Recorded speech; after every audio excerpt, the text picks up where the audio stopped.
خب رسیدیم به این قسمت که ما فعل ماضی رو گفتیم، فعل مضارع رو گفتیم و الان رسیدیم به فعل امر و نهی. علت این که این تخته رو پاک میکردم افعال مضارع و علتش این بود بچه من تو قسمت قبلی میخواستم مستقبل و آینده رو براتون توضیح بدم، ولی خب چون تایم ویدیو رو میخواستم خیلی زیاد بشه، به خاطر همین گذاشتم که تو این قسمت بگم و کامل براتون مفصل توضیح بدم، چون که میدونم هرچی تایم ویدیو بره بالا خسته میشید و یادگیری میاد پایین. به خاطر همین گفتم اینجا به صورت مختصر ولی خب مفید و کوتاه براتون توضیح بدم. فعل آینده از سین و سوف تشکیل میشه. فقط کافیه تنها کاری که ما انجام بدیم اینه سین و سوف رو، همین سین و سوف رو اول این فعلا قرار بدیم. هیچ کار دیگه لازم نیست انجام بدیم، فقط کافی اول فعل مضارع قرار بدیم. یذهبو میشه سیذهبو یا سوف یذهبو.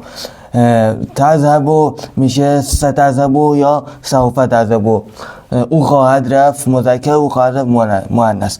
هما یذهبان، هما سیذهبان، هما سوف یذهبان. آن دو خواهند رفت مذکر، هما تذهبانه، هما تذهبانه، سوف تذهبانه. آن دو خواهند رفت مؤنث، هم یذهبونه، هم سیذهبونه یا سوف یذهبونه. آنها خواهند رفت مذکر غایب، هن یذهبن، هن سیذهبن یا هن سوف یذهبن خواهند رفت مؤنث. انت تذهبو، انت ستذهبو یا انت سوف تذهبو. تو خواهی رفت مذکر مخاطب، تو خواهی رفت مؤنث تذهبینه، ستذهبینه، سوف تذهبینه، خواهی رفت مؤنث. حالا میام سراغ انتما و انتم، انتن، انا و نحن. انتما تذهبانه، سین اول سر جمله بیاد آینده میشه چی میشه؟ میشه ستذهبانه. شما خواهید رفت مثنا برای دو نفر مخاطب. سوف تذهبانه، شما خواهید رفت. هیچ فرقی هم بین سین و سوف نداره. مثلا بگی آقا اینو قرار بدیم یا اینو قرار بدیم، نه اصلا هیچ اتفاوتی وجود نداره. حتما دقت کنید که فکر نکنید چون مثلا سین اومده یه جور ترجمه میشه، سوف اومده یه جور ترجمه میشه. نه اصلا همچین فکری اصلا نکنید. سین و سوف هیچ تفاوتی با هم دیگه نداره. انتما تذهبانه، انتما ستذهبانه، سوف تذهبانه. انتم تذهبونه، انتم ستذهبونه، انتم سوف تذهبونه که میشه مضارع مخاطب جمع و مذکر. انتن تذهبن، انتن ستذهبن، انتن سوف تذهبن میشه جمع مؤنث. انا اذهبو، انا ساذهبو، من خواهم رفت، یا انا سوف اذهبو. نحن نذهبو، نحن سنذهبو، یا نحن سوف نذهبو. اصلا هیچ فرق، اصلا گفتم دیدید که تو فقط برای آینده کردن فعل مضارع فقط به اول کلمه سین و سوف، من یادداشت کنم، سین و سوف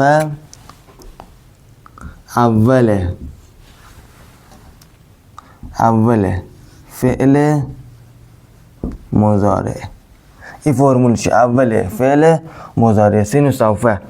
هیچ فرقی هم نمیکنه، هیچ علامتی هم از فعل مضارع حذف نمیشه ابدا. هیچی، فقط سین و سوف به اولش اضافه میشه. سین و سوف به اول جمله اضافه شه معنای آینده میده. آینده این کار انجام خواهم داد، آینده تو این کار خواهی انجام خواهی داد، او فلانی این کار را انجام خواهد داد و یا شما انجام خواهید داد و چیزی که برای آینده در آینده قرار اتفاق بیفته. گفتم این نکته رو حتما بهتون بگم، چون ویدیو قبلی نخواستم اونجا بگم، خواستم اینجا ما اول ویدیو براتون توضیح بدم. و با این حساب بریم سراغ فعل امر و نهی.